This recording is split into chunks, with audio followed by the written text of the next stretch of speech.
Сабақ тақырыбы шартты және шартсыз рефлекстер. Рефлекстер бірнеше топтар бойынша жіктеледі. Біріншісі орталық жүйке жүйесіндегі жүйке орталығының орналасуына байланысты ми және жұлын рефлекстері болып бөлінеді. Мысалы, ми арқылы тыныс алу, термореттелу сияқты рефлекстер жүзеге асады, ал жұлын арқылы тізе рефлексі немесе бүгу рефлекстері жүзеге асады. Келесі топ рефлекс тудыратын рецепторлардың түрлеріне байланысты көру, есту, дәм сезу, иіс сезу және тері рефлекстері жатады. Келесі топ рефлекстерді мүшелер жүйесі бойынша бөлу. Тамақ рефлекстері, оған сілекей және асқазан сөлін бөлу, жұту, құсу сияқты іс-әрекеттер жатады. Тыныс алу рефлекстеріне дем алу, жөтелу, түшкіру жатады, ал қимыр рефлекстеріне тізе рефлексі және бүгу рефлексі жататын болса, ал жүрек қан тамырлар рефлекстеріне қан қысымы, жүрек соғу және қан айналымы сияқты іс-әрекеттер жатады. Осы жіктелудің ішінде ең маңызды топ шартты және шартсыз рефлекстер болып бөлінуі. Шартты рефлекс өмір бойы пайда болады және оның қалыптасу үшін шартты тітіркендіргіш пен шартсыз тітіркендіргіш үйлесімі қажет. Шартсыз рефлекс ол бір түрдің барлық дараларында бірдей туа біткен рефлекстерді айтады. Шартсыз рефлекс орталығы жұлында немесе мида орналасуы мүмкін. Шартсыз рефлекс ағзаға өмір тәжірибесі жоқ кезде тірі қалуға мүмкіндік береді.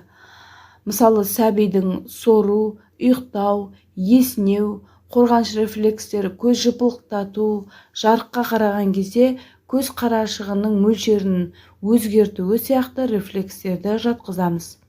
Барлық шартсыз рефлекстер мінез-құлықтың генетикалық тұрғыда тірі қалуға көмектеседі, бірақ қоршаған ортаның өзгеретін жағдайларына бейімделуге көмектеспейді. Өзгеретін жағдайларға шартты рефлекстер көмектеседі. Сонымен шартты рефлекстердің маңызы зор. Олар жануарларға мінез-құлық генетикалық бағдарламасын түзетуге және қоршаған ортаның өзгермелі жағдайына бейімделуге көмектеседі. Шартты рефлекстер шартсыз тітіркендіргіш арқылы бекітілмесе, ұзақ уақытқа сақтала бермейді, немесе жойылып кетуі де мүмкін. Итте шартты рефлекстердің түзілуін Павлов зерттеді. Ол жарықты қосып немесе қоңырауды басып, сол уақытта итке тамақ берген. Яғни ол дыбыс қоңырау соғылғанда немесе көру арқылы, яғни жарықты жағылған кезде соларды іс-әрекеттердің қолданған. Бұл тәжірибеде шартсыз тітіркендіргіш тамақ болған. Тамақты көргенде, иісін сезгенде, дәмін көргенде жануарда сілекей бөлінген. Тамаққа сілекей бөліну үшін шартсыз рефлекс оның орталығы сопақша мида орналасқан, ал жұмысшы мүше сілекей безі шартты тітіркендіргіш жарық немесе қоңырау болды. Шартты және шартсыз тітіркендіргіш үйлесімін бірнеше рет қайталаған соң, итте тамақ болмаса да, жарыққа немесе қоңырау болған кезде сілекей бөліне бастайды екен. Енді оқу тапсырмасы. Шартсыз және шартты рефлекстердің бір-бірінен айырмашылығын кестеге жазыңыздар.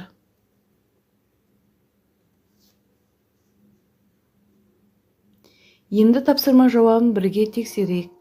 Шартсыз рефлекстер туа пайда болады, тұқым қуалайды, бір түрдің даралар дарақтарына жатады, өмір бойы өзгермейді, орталық жүйке жүйесі қатысуымен жүзеге асады.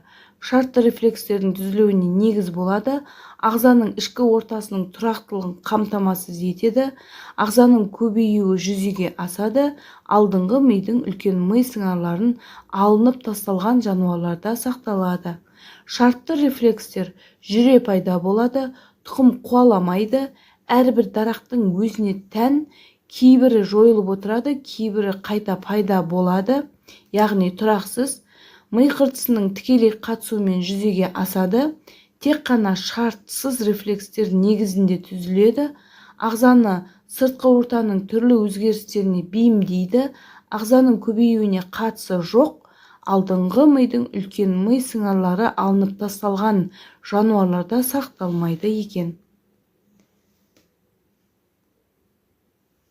Сіздермен болған мен Рауа Болатбекқызы, келесі кездескенше.